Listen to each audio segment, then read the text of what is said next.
Halo semuanya, apa kabar? Kembali lagi ya bersama gue di channel Woodcock. Dan gue mau minta maaf karena minggu lalu gue gak bisa upload video karena gue sakit ya. Tapi sorry juga kalau misalnya suara gue agak-agak bindeng ya. Pada bulan Desember kali ini gue tuh pengen mengambil tema Natal. Dan maka dari itu, film Natal apa sih yang terbaik untuk gue mulai bulan ini? Menurut gue sih It's a Wonderful Life ya. Itu udah paling bagus lah untuk menggambarkan tema Natal gitu di channel ini. Nah, jadi It's a Wonderful Life itu adalah film drama keluarga dengan elemen fantasi ya, yang dirilis pada tahun 1946 karya Frank Capra, sutradara asal Italia yang pindah ke Amerika saat masih kecil dan ia tumbuh besar di negara tersebut. Beliau mulai aktif berkarya di industri perfilman Hollywood sekitar tahun 20-an, tapi baru benar-benar menjadi populer tuh di antara tahun 30 hingga 40-an deh setahu gue. Tapi sebelum gue lanjut, gue mau bilang dulu bahwa gue bakal ngebahas film ini dengan full spoilers. Jadi kalau kalian gak mau kena spoiler, mending jangan nonton video ini dulu. Frank Capra itu menjutradarai beberapa film ikonik di era Old Hollywood atau Golden Age of Hollywood, kayak It Happened One Night, yang mungkin merupakan template pertama yang sampai sekarang masih menginfluence film-film rom-com modern ya. Dan tentu namanya tuh berada di credits dari berbagai film-film lainnya. Tapi yang jelas sih It's a Wonderful Life itu adalah filmnya yang paling populer. Dan saking populernya sampai tiap tahun film ini tuh selalu ditayangkan di TV saat Natal di Amerika. Kalau lo lihat-lihat list film terbagus sepanjang masa, pasti film ini tuh muncul di ranking-ranking yang atas ya. Tapi yang mungkin banyak orang belum tahu itu adalah bahwa film ini dari awal mendapat reaksi positif seperti sekarang. Waktu dirilis, film ini tuh malah ngeflop dan terbilang gagal di box office. Entah kenapa. Film ini tuh juga dibintangi oleh Jimmy Stewart, seorang aktor legendaris yang berasal dari era Old Hollywood juga, yang muncul di berbagai film-film ikonik ya, karya sutradara-sutradara hebat kayak Vertigo dan Rear Window-nya Alfred Hitchcock, terus The Shop Around the Corner karya Ernst Lubitsch, terus The Philadelphia Story, dan ada Anatomy of a Murder, dan masih banyak lagi. Kalau gue sebutin satu-satu kayaknya bakal banyak sih, tapi ya you get the point lah. Oke, jadi film ini bercerita tentang hidup dari seorang pria bernama George Bailey yang merupakan pemilik dari sebuah perusahaan peminjaman uang di suatu kota kecil bernama Bedford Falls. Nah, sebenarnya film ini cukup unik ya dalam penceritaannya, karena sebagian dari film ini tuh berupa flashback kehidupan George dari ia kecil hingga dewasa. Pada suatu malam Natal, George itu mempertimbangkan untuk mengakhiri hidupnya karena masalah yang bertubi-tubi muncul ya, menghantam hidupnya itu. Dan karena itu ada seorang malaikat yang dikirimkan ke bumi untuk mengintervensi tindakan George tersebut dan meyakinkannya untuk tidak bunuh diri. Nah, gue nonton film ini tuh saat gue SMA pertama kali ya. Jadi udah cukup lama, kayaknya hampir 7 tahun yang lalu deh. Dan gue gak pernah nge-revisit film ini lagi. Pada saat itu film ini memberikan gue kesan yang positif, tapi entah kenapa gak membekas terlalu dalam di dalam diri gue. Dan yang gue dapat dari film ini tuh adalah basically lo harus mengappreciate semua yang terjadi dalam hidup lo. Pesan yang sederhana tapi ngena banget, apalagi di masa-masa Natal. Nah, cuman akhirnya gue menonton ulang film ini karena gue pengen merasakan Christmas vibes lah, atau Christmas spirit yang makin kesini tuh makin hilang, apalagi masa-masa pandemi ya. Dan setelah nonton ini lagi, gue baru sadar ternyata film ini tuh bukan cuman film Natal keluarga dengan pesan sederhana yang cuma sekedar dinikmati untuk menambah Christmas spirit di rumah orang-orang doang, tapi bahkan gue pun juga kaget bahwa gue bisa relate sama karakternya George, apalagi di fase hidup gue sekarang ya. Jadi dari awal film ini dan bahkan sejak George masih bocah, kita langsung diberikan informasi bahwa George itu merupakan seseorang yang memiliki banyak mimpi dan ambisi. Dari kecil dia punya mimpi untuk keliling dunia dan mengunjungi tempat-tempat terkenal di seluruh ujung bumi kayak Italia, Yunani, dan sebagainya. Dan mimpi ini pun kebawa sampai ia tumbuh dewasa. Setelah ia menyelesaikan masa SMA-nya, George itu udah bikin rencana untuk pergi keliling dunia sebelum ia masuk kuliah. Dan ketika ia kembali, ia tuh pengen kuliah dan lanjut kerja menjadi semacam arsitek atau insinyur ya. Dan pengen bangun kota, bikin jembatan dan lain-lain. Dia gak mau lagi berurusan sama bisnis keluarganya, yaitu building and loan. Nah, gue tuh suka banget percakapan George sama ayahnya di meja makan ya, yang pada saat itu adalah malam terakhir George di Bedford Falls.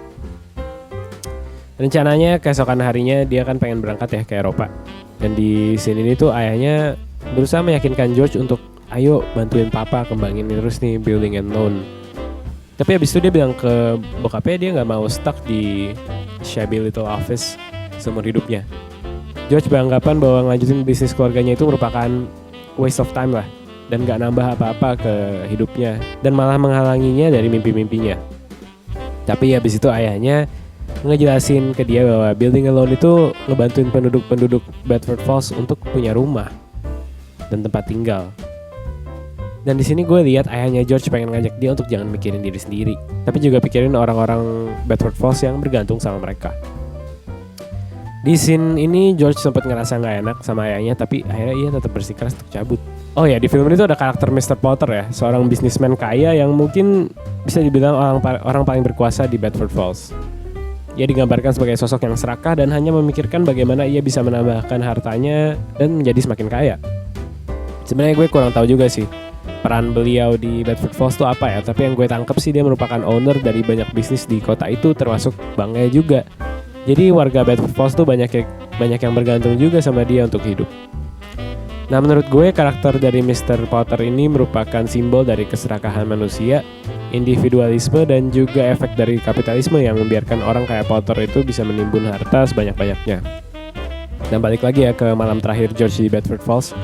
Jadi setelah itu ia mendapat kabar bahwa ayahnya meninggal secara mendadak, dan ini membuat George harus batalin rencana-rencananya untuk jalan ke Eropa karena ia harus mengurus masalah kelanjutan dari manajemen building and loan. Nah, ada satu scene yang gue suka banget, yaitu pas lagi ada semacam rapat pemegang saham ya, atau mungkin board meeting gitu, yang dihadiri oleh beberapa orang yang punya kepemilikan di perusahaan itu, termasuk Mr. Potter dan George. Di sini nih ada sebuah exchange yang menarik antara Mr. Potter dan George, di mana Potter itu ngevote untuk menutup building and loan karena dinilainya bisnis ini nggak profitable. Di sini dia bilang bahwa Peter Bailey, bokapnya George, itu adalah laki-laki dengan idealisme tinggi, tapi dia nggak punya akal sehat, bukan seorang bisnismen. Ia ngasih contoh tentang seorang supir taksi yang mau bikin rumah dan minta pinjaman dari bank tapi nggak dikasih. Sedangkan ketika ia minta pinjaman dari building and loan, itu baru dia dikasih. Ternyata pinjaman supir taksi ini tuh yang ngurus si George.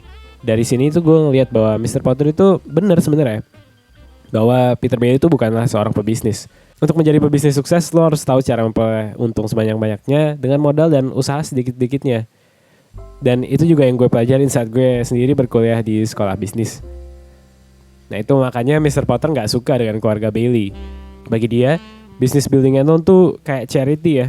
Dia maunya melalui building and loan dia bisa mendapatkan profit semaksimal mungkin, supaya hartanya bisa ia timbun dan bisa dia nikmati buat diri sendiri. Menurut dia, building and loan itu ngebuat warga Bedford Falls menjadi pemalas karena mereka bisa mendapatkan loan tanpa persyaratan yang ribet gitu ya. Tapi gue suka cara George menanggapi perkataan-perkataan Mr. Potter di sini. Dia bilang, justru warga yang lo bilang pemalas itu adalah orang yang bekerja, membayar, hidup, dan mati di kota itu. Mereka tuh yang tinggal di situ dan mereka yang memberi hidup pada kota itu. Dan kemudian George juga bilang bahwa menabung untuk membangun rumah itu butuh waktu yang lama sekali buat pekerja working class dengan gaji mereka yang gak seberapa. Mau sampai mereka tua pun gak bakal kebeli itu rumah. Sebenarnya ini mirip ya dengan apa yang dihadapi oleh generasi milenial zaman sekarang di Jakarta. Contohnya kayak gue, mikirin mau beli rumah itu gimana ya caranya. Dengan gaji segini, yang ada mati duluan gue sebelum lunas tuh KPR. Nah, maka disitulah peran building and loan. Keluarga Bailey itu mau give back to the community dan mereka mau agar semua warga Bedford Falls itu bisa hidup sejahtera tanpa harus memohon-mohon ke Potter dan ujung-ujungnya dieksploitasi. Dan ya memang seharusnya gitu gak sih? Seharusnya kita sebagai manusia hidup untuk saling membantu satu sama lain agar bisa hidup layak dan bukan saling mencari keuntungan dari orang lain doang untuk membuat hidup lo menjadi lebih enak. Menurut gue di sini Frank Capra menggambarkan dua sisi dari sebuah koin ya. Yang satu merepresentasikan individualisme dan yang satunya lagi menggambarkan kolektivisme. Satu hal lain yang menarik dari scene ini adalah gue bisa ngeliat bahwa meskipun George punya mimpi-mimpi yang besar, tapi dia sebenarnya juga punya hati yang baik dan dia sendiri mau give back ke komunitasnya. Kelihatan dari bagaimana ia kan yang mengurus pinjaman supir taksi itu, dan bagaimana ia membela nama ayahnya serta building and loan dari perkataan-perkataan Mr. Potter. Dan pada akhirnya George itu harus menggantikan posisi ayahnya sebagai kepala dari building and loan, dan lagi-lagi George harus mengorbankan mimpi-mimpinya untuk membantu bisnis keluarganya itu. Dan di titik inilah hidup George berubah 180 derajat dari apa yang ia rencanakan. Mungkin di sini umurnya baru menyentuh angka 20-an ya. Dan ini merupakan masa-masa transisi yang cukup sulit buat siapapun, karena di umur segini lo tuh dihadapi dengan banyak pilihan. Tapi sama dengan ayahnya, George itu juga merupakan orang yang idealis dan punya ambisi sendiri. Gue bisa relate sih sama George. Gue pun juga punya keinginan untuk keliling dunia dan melihat hal-hal baru. Dan salah satu ketakutan terbesar gue ya, yang membuat gue anxious itu adalah gue stuck di Indonesia, atau bahkan di hometown gue sekarang ini sampai gue tua nanti. Gue mau experience dunia dari berbagai tempat, gak mau cuma di sini-sini doang. Tapi ya kenyataannya gak seindah di mimpi gue sih. Sampai saat ini gue masih berada di hometown gue dan bekerja di satu perusahaan di Jakarta yang mengerjakan pekerjaan yang membosankan gitu. Mau gimana lagi kalau gak begini ya gue gak ada duit. Dan gak berhenti di situ aja, kehidupan George setelah itu juga makin gak sesuai ekspektasi ya. Dia benar-benar stuck di kantor almarhum ayahnya itu, sementara orang-orang sekelilingnya tuh pada menggapai mimpi-mimpi mereka. Teman lamanya ada yang dapat kerja di New York dan kemudian menjadi orang sukses. Terus adiknya juga menjadi bintang tim football di kampusnya serta mendapatkan medali penghargaan atas jasa-jasanya di Perang Dunia Kedua. Sementara George ya dia stuck aja gitu di building and loan. Mimpi buruknya beneran kejadian. Nah karena masalah yang datang tanpa hentinya, pada suatu malam George itu memutuskan untuk mengakhiri hidupnya. Dan di sini ada satu scene yang paling memorable ya di film ini, yaitu saat Clarence memberikan George suatu penglihatan yang menunjukkan keadaan Bedford Falls apabila George itu gak pernah lahir. Dan di dunia versi ini Bedford Falls tuh gak ada, diganti sama kota besar bernama Pottersville, yang udah pasti sih berasal dari Mr. Potter itu ya. Di alternate reality ini Bedford Falls berubah menjadi kota yang sangat modern dengan tempat-tempat hiburan komersil seperti klub malam, kasino, bar, dan kota itu juga dipenuhi dengan kriminal dan kejahatan. Mirip-mirip sama Back to the Future 2 ya, saat Marty kembali ke timeline aslinya dia.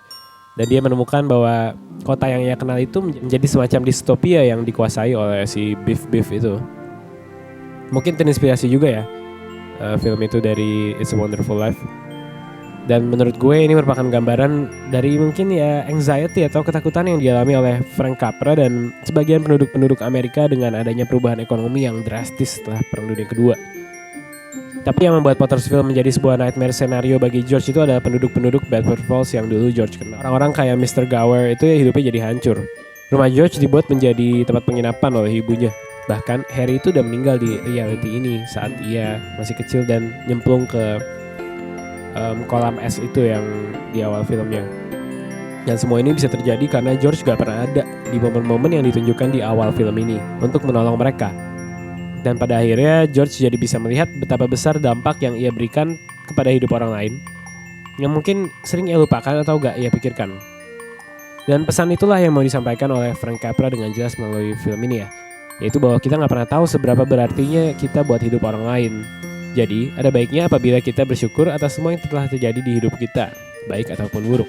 Jadi ya gak heran sih kalau It's a Wonderful Life memiliki status sebagai quintessential Christmas movie di Amerika. Film ini benar-benar heartwarming dan mengcapture Christmas spirit dengan seutuhnya banget. Dan gak hanya itu, ternyata film ini juga memiliki pesan yang mungkin anti kapitalis juga ya.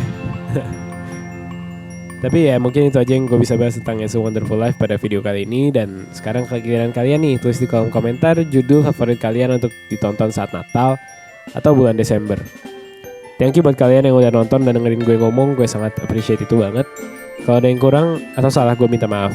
Jangan lupa like video ini dan subscribe ke channel kita ya. Thank you guys.